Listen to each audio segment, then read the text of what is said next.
You're with Scott. It's ASMR time. It's midnight. You know what time it is. Yeah, it's always midnight. I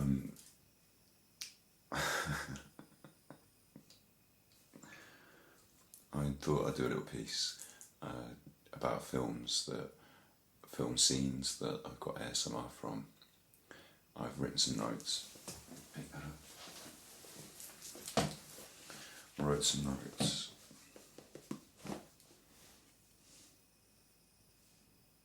So I've written some notes, and they're on my iPad down here, so apologies if sometimes I look down as if I'm reading. That's because I'm looking down and reading. So a friend of mine was telling me about a scene from TV that gave him ASMR, and I wondered if there were any movies that I'd got ASMR from, and one sprang immediately to mind. I was a bit worried about copyright, but I realised under fair usage laws I could quite happily select a few clips and chuck them into a video for you to watch. So this is it. I can't promise the films have been made for you to sleep to, but I'll try and edit them together to prevent too much loud noise. There's no adverts, of course. You won't find those on my channel. No loud annoying adverts. But this might seem like I'm recommending films, which I am. I'm not in pay of the film companies though. And I'm a bit of a thinker. I like to go for sort of different films. I'm not really interested in the mainstream formulaic stuff. I get interested by films where I'm forced to think or are slightly challenging in some way. But I also love Anchorman.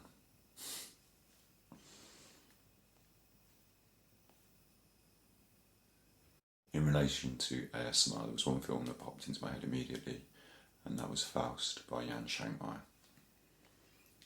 Jan Shankmeyer made Faust in 1991, and my friend Matt showed me a copy. Back then it was on video.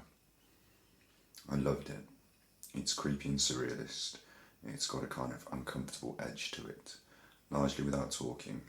The story of Dr. Faustus, which is traditionally Dr. Faustus sells his soul to the devil, gets power, meets a fake Helen of Troy, spoiler alert, and yeah, I won't spoil the end for you actually. So it's a modern Dr. Faustus played out in the modern Czech Republic with a series of strange scenes and some stop motion work that lends a really unnerving quality to certain scenes. The reason this is an ASMR trigger for me is both the soundtracking, which has some real attention to detail, and also the long periods without speech. They sort of build an unease and attention. In this clip, the principal character is looking for a place marked on a map. I think you'll see what I mean about the ASMR quality. I hope you do.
I hope you'll see I hope you get what I mean about the soundtracking and the ASMR qualities. Faust. We now follow the protagonist into We now follow the protagonist into a strange place. The next scene triggers my ASMR for multiple reasons. First, there's the soundtrack, but also the feeling I get from entering a room like this, all still air and special vibe. See if you can see how many ASMR triggers you can spot. There's even an early form of makeup tutorial.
So next, I wanted to talk about David Cronenberg. I've loved the work of David Cronenberg since I watched The Fly on my tiny telly in my bedroom at midnight. It's always midnight. As a naughty kid. Cronenberg deals with really interesting ideas, and many of his films were made at the time before special effects and computer graphics, when things had to be made for real. This lends a really special tone and a really important style to the movies.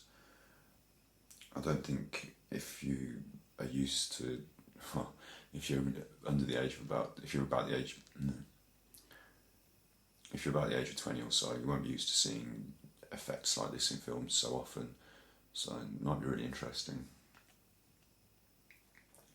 It created the idea of cyberpunk, and many of the ideas in modern youth culture are built from ideas like this. The films are important both in their ideas but also in their production techniques. Have a look at this iconic scene.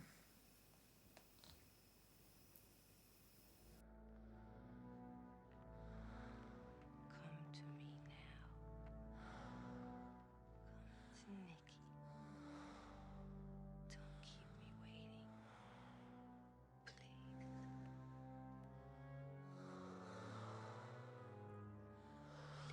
Please. Please.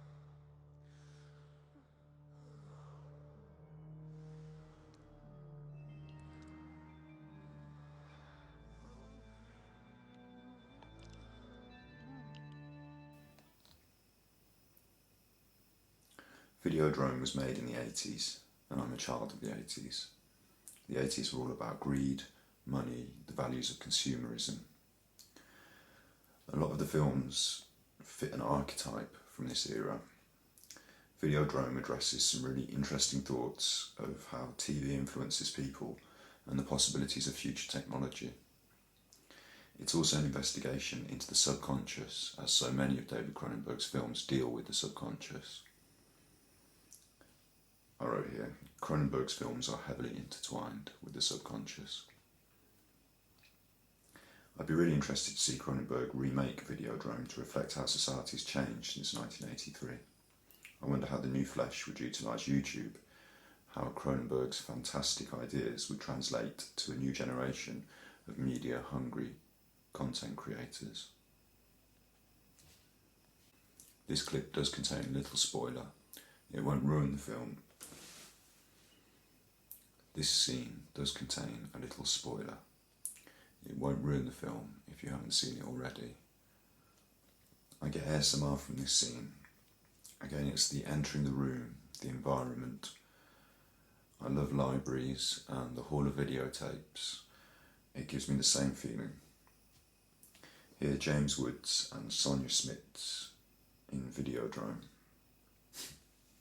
Here are James Woods and Sonia Smits in Videodrome.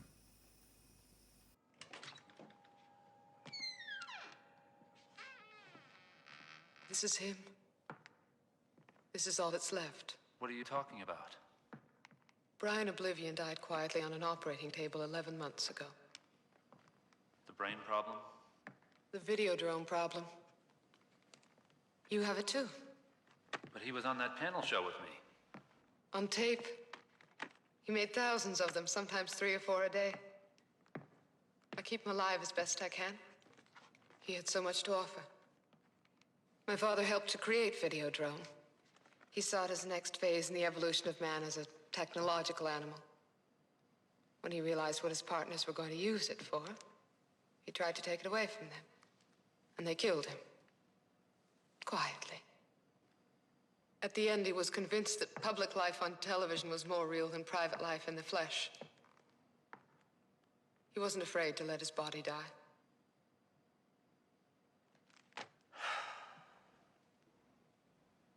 Tell me about my Videodrome problem. My father knows much more about it than I do. Listen to him.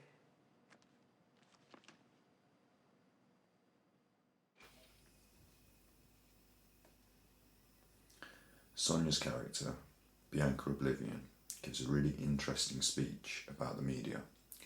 I find myself trapped in the internet and I can sympathise and empathise with the ideas here.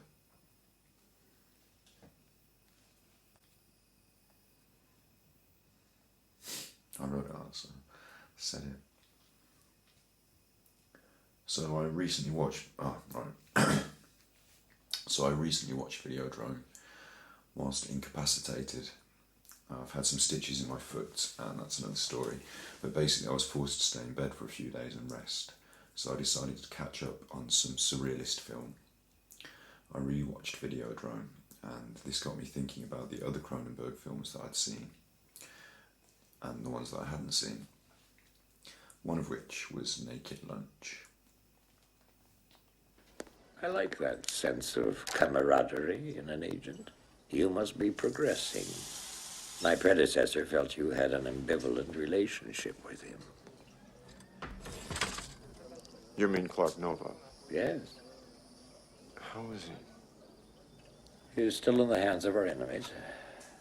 Such are the hazards of our trade. A hazardous trade, yes. Your report on the subversive activities of Joan Frost was a model of its type. If you continue to develop your skills as an operative, I think a top position with the CIA is not out of reach. The CIA? You really think so? You have the demeanor. That's something you can't buy. CIA. CIA. Naked Lunch was originally a book by controversial author William S. Burroughs. Burroughs became a junkie after being able to enlist as an officer in the war effort in the 30s. He's both critically acclaimed for his writing and also condemned for his lifestyle and behaviour. Burroughs wrote a kind of autobiographical work, Junkie, but also some more creative works. He was part of a group of writers and artists at the time that made up the Beat Generation. I got this next bit off Wikipedia. The Beat Generation was a group of American post-World War II writers who came to prominence in the 1950s, as well as the cultural phenomenon they both documented and inspired.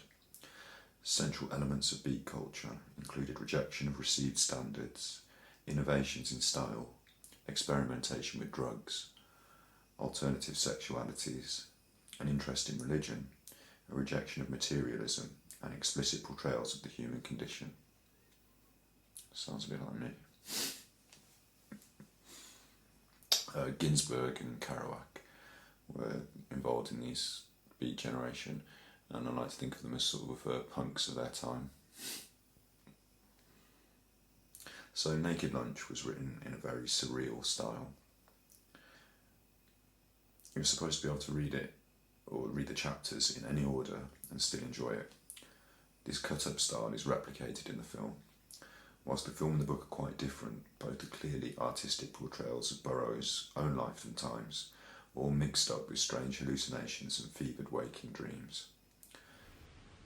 We are walking down a long white hall. Benway's voice drifts into my consciousness from no particular place. A disembodied voice that is sometimes loud and clear, sometimes barely audible, like music down a windy street. We must never forget our glorious Samian heritage. The screenplay for Naked Lunch is based not only on Burroughs' novel, but also on other fiction by him, and autobiographical accounts of his life. It can be seen as a metatextual. It can be seen as a metatextual adaptation in that it depicts the writing of the novel itself, which I got from Wikipedia as well, but it's an interesting point. As a precursor to films like Fear and Loathing, Naked Lunch takes the surreal world of the drug user and makes it a kind of hyper-reality. Whilst the film retains the soul and themes of the book, both are kind of different pieces in their own right. In Naked Lunch, Peter Weller plays William Lee, forced to write reports for Interzone Inc. In this scene, I got a massive ASMR buzz. It's a point in the film where William is broken and distressed. He's helped by a friend, and the tone of the voice, the intimacy, I think it contributed to my ASMR response. What am I censoring already? Response? My ASMR.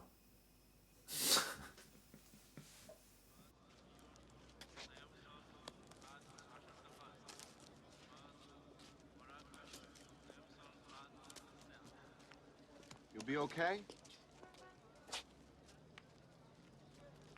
Yeah, don't worry about me. The zone is full of surprises. The zone takes care of its own.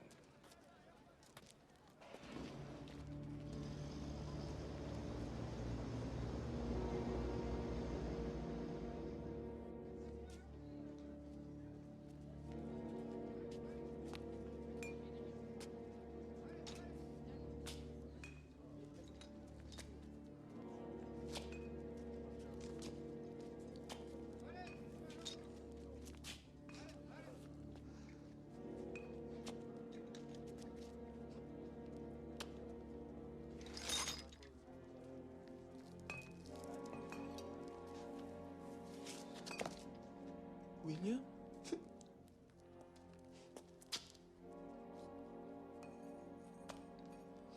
You look terrible. What are you doing here? I don't know. That's my only friends in the world. I'm afraid I'll never see him again. I feel so severed. Come with me. Take me home. I can't go home. I can't go home.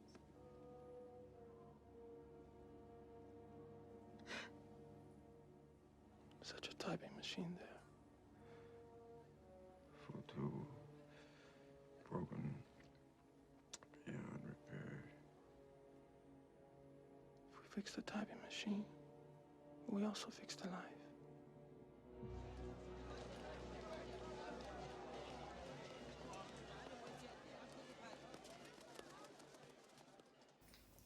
So after watching Naked Lunch, I was really interested in Burroughs and I did some research.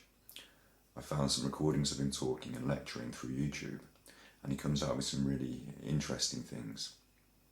Bear in mind I was laid up in bed and my sleeping pattern usually is pretty broken up. I listened to Burroughs with his distinctive voice for hours in a dreamlike waking state. I slept and woke with my headphones on, listening to his rambling and confusing, but often enlightening and intriguing ideas. See what you think. Does his voice give you tingles? I think the authority and imagining a kind of lecture theatre or class, the environment contributes to the ASMR here. This is William S. Burroughs with some interesting ideas on dreams. Sure, totally important. Dreams are a very important part of my input. I get, well, it's hard to say how much percentage, because I'll get a dream that will lead to all sorts of other areas that I develop, of course, in the waking state. But the original idea, concept came from that dream. Well, I say it's hard to put it in percentage, but I would say that the influence of dreams can be traced throughout fiction. But I'm just talking just absolutely straight transposition from a dream, like in Nova Express, Daddy Longlegs looked like Uncle Sam on stilts, that whole section. Well, that came from a dream. I saw this very tall man in a cool room with potted rubber plants, and I knew somehow that this was Daddy Longlegs. And when I woke up, I wrote out the whole passage. How many of you have read An Experiment with Time by Dunn? Oh dear, nobody. Well, he was an English mathematician, physicist, one of the early pioneers in aviation, who published this book in 1924 called An Experiment with Time. Well, he wrote all these dreams down, and he found that they contained material not only from the past, but also from the future. That there were clear references to future events, and he gives a large number of those, a large number of examples. But he did say this, which I found to be true. If you dream, say, of an earthquake or a fire or something like that, you're not dreaming about the event itself, but about the time when you will, in the future time, when you will see it on the television or in the newspapers. And I found that to be true. Well, I think anyone who does write their dreams down long enough will find clear examples of future events. They may not be very significant or important. I remember once I had a dream in Tangiers about that I saw a wardrobe float by the window. And the next day I was sitting in the Café de Paris, and indeed a wardrobe did float by. The man had a headband, and he was carrying it on his back. You couldn't see the man, but you could just see the wardrobe floating by. No particular significance, but very clear. There was no doubt in my mind that somehow I had slipped ahead and seen that. And David, of course, I don't know if you know this, but David Cronenberg writes from his nightmares. He only writes at night. He doesn't write during the day. From time to time, images from time to time have come to me in sleep, sometimes on the set when I'm asleep. If we ever think about nightmares, the thing about them that's so horrifying is not that some terrible thing happens all of a sudden. It's that something is normal and I'm talking to you and all of a sudden my hand starts to explode or turn green and you're and it, in a nightmare it seems to be normal, but there's something you sense is wrong, and it's the emotional terror, the almost subliminal terror as opposed to a logical terror. You know what I'm saying? That kind of thing where this is not right. What's wrong with this picture? So, after listening to Burroughs explain how he used dreams and wrote from his subconscious ideas, I remembered something in a documentary about Videodrome by Michael Lennick, and it really interested me that Cronenberg made Naked Lunch, as he has some common ground with Burroughs.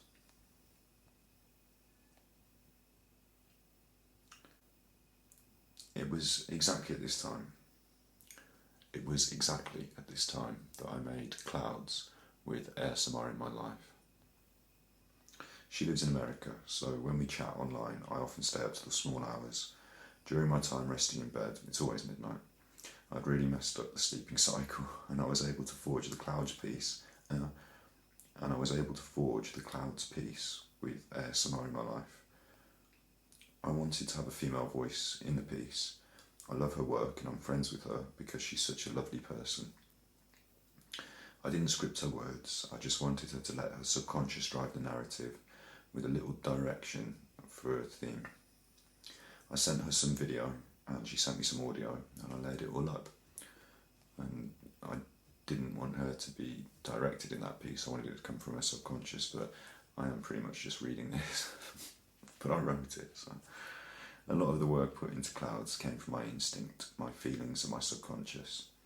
I was either really tired, confused, or just woke up when I worked on Clouds, deliberately giving myself strange dreams through a binge of surrealist input. We all have a story to tell. We all have a story to tell. We all have a story to tell. Also, they all look beautiful. So they all look beautiful. So they all look beautiful. Like they've been here forever. Like they've been here forever. They've been here forever. Way before me. Way before me. Way before you. Way before you.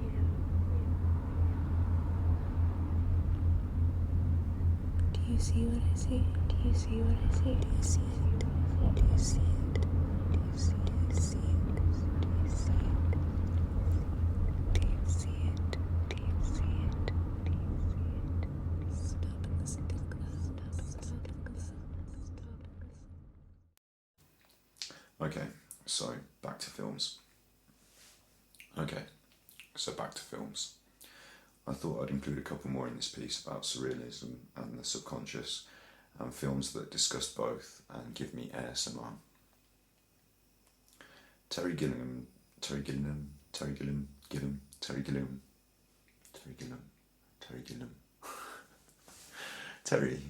from Monty Python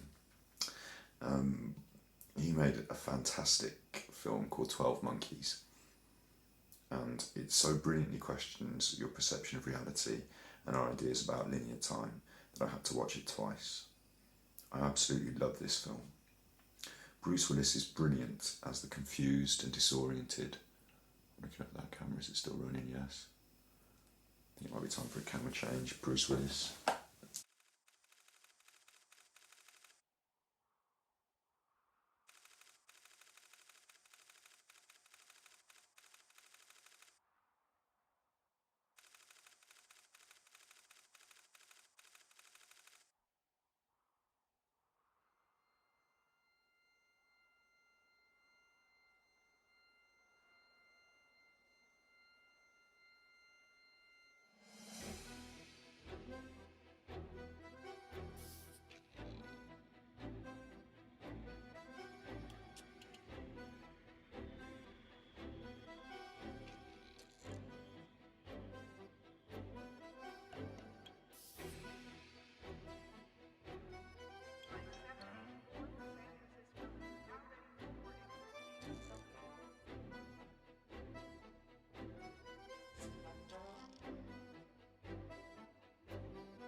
Bruce Willis is brilliant as the confused and disoriented time traveller.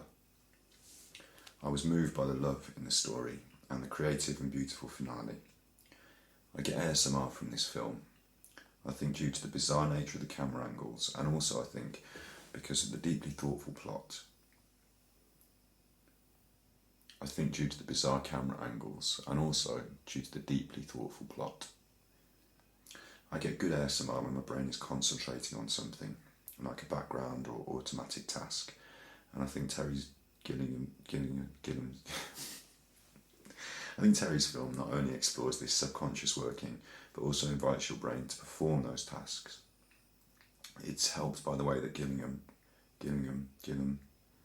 like Cronenberg, they've got some names, haven't they?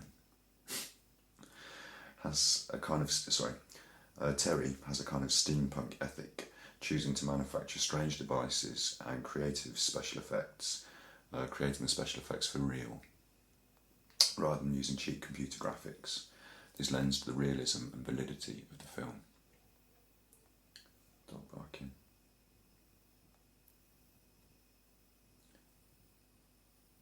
In this scene, some stuff happens. 12 monkeys. I haven't scripted that, so I'll just ad lib.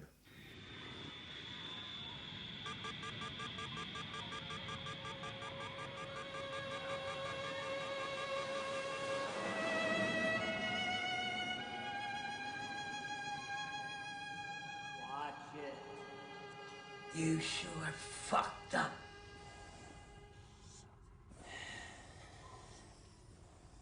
Where are you? Ah, you can talk.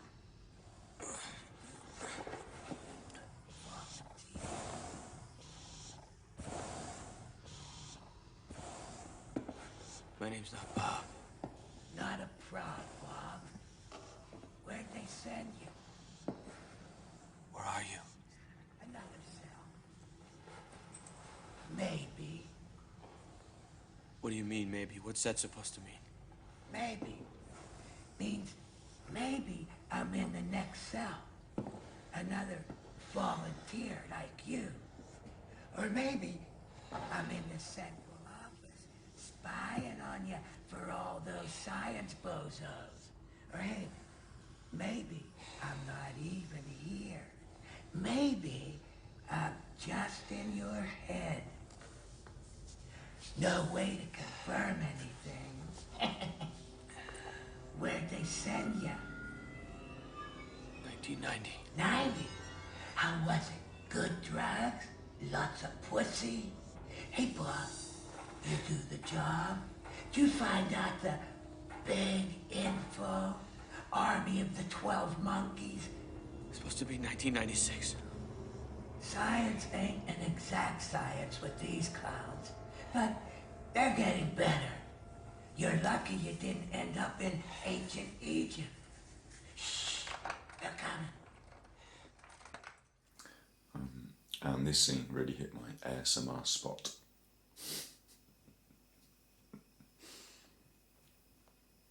I got a little carried away explaining the inner workings of the institution to Jim. I don't really come from outer space. Oh, L.J. Washington, he doesn't really come from outer space. Don't mock me, my friend. Get out of my chair! It's a condition of mental divergence. I find myself on the planet Ogo, part of an intellectual elite, preparing to subjugate the barbarian hordes on Pluto. But even though this is a totally convincing reality for me in every way, nevertheless, Ogo is actually a construct of my psyche. I am mentally divergent in that I am escaping certain unnamed realities that plague my life here. When I stop going there, I will be well. Are you also divergent, friend?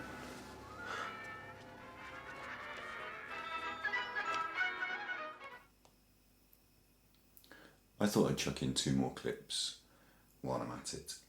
Films I think are clearly influenced by the work that I've been talking about.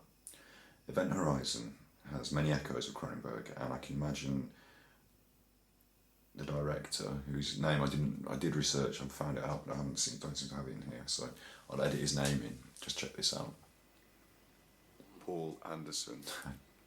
Seamless, absolutely seamless. I can imagine him as a young boy, much like myself, watching Videodrome on the small telly late at night. The Gravity Drive gave me the ASMR. It's complicated. Well, how much time do you need? We have 17 hours and 48 minutes. What's in the core? This is the gateway. Now, these 3 magnetic rings, when they align, it creates an artificial black hole, which allows the ship to travel to any point in space. A black hole, the most destructive force in the universe.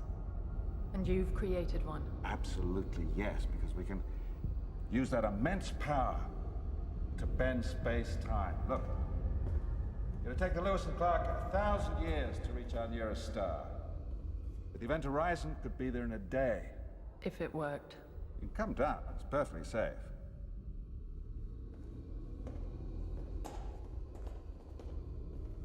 So if Mr. Justin was sucked through your gateway, he could have gone wherever the Event Horizon's been. Theoretically, yes, but as I told you before, a gateway can't just open by itself. I see. Lieutenant, I want this room sealed off. Second containment from here on in is off limits. Yes, sir. Captain, there's no danger. The gateway's contained behind 3 magnetic fields. It's perfectly safe. Safe?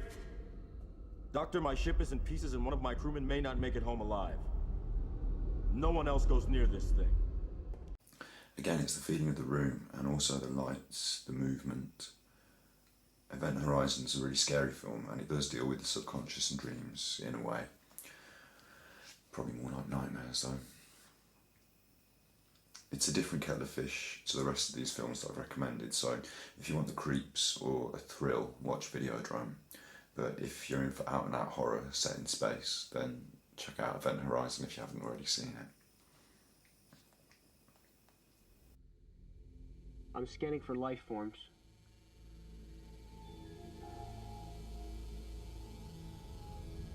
Man, I'm getting some really strange readings in here.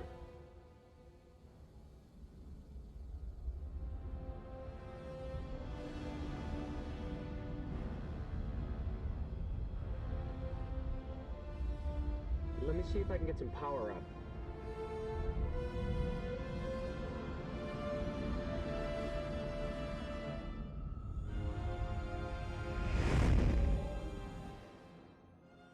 That's the core of the gravity drive.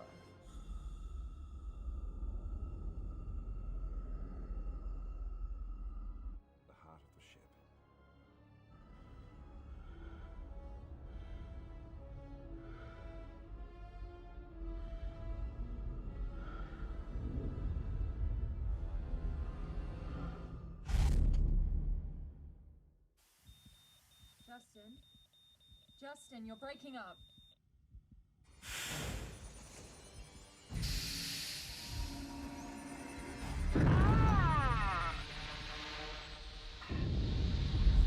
Justin, come in.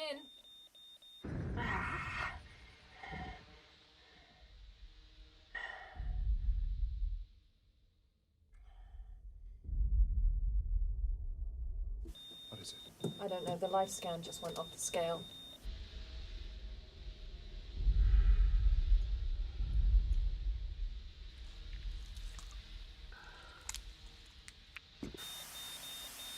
Something's wrong, Stark. Pull him out. Pull him out.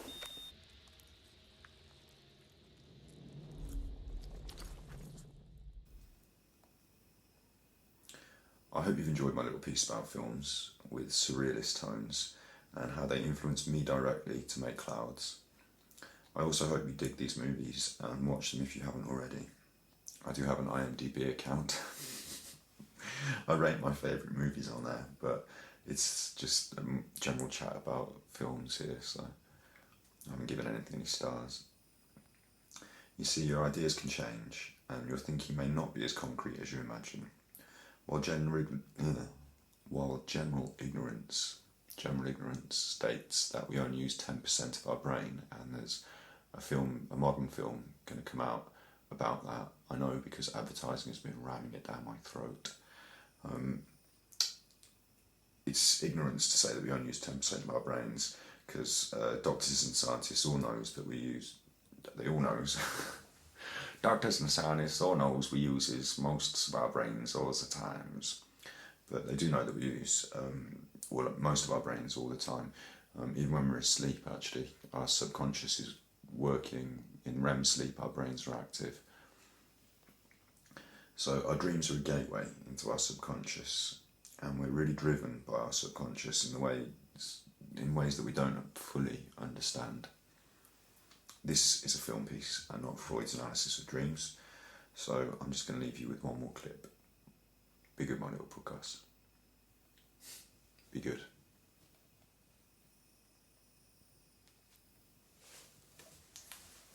Busted like this.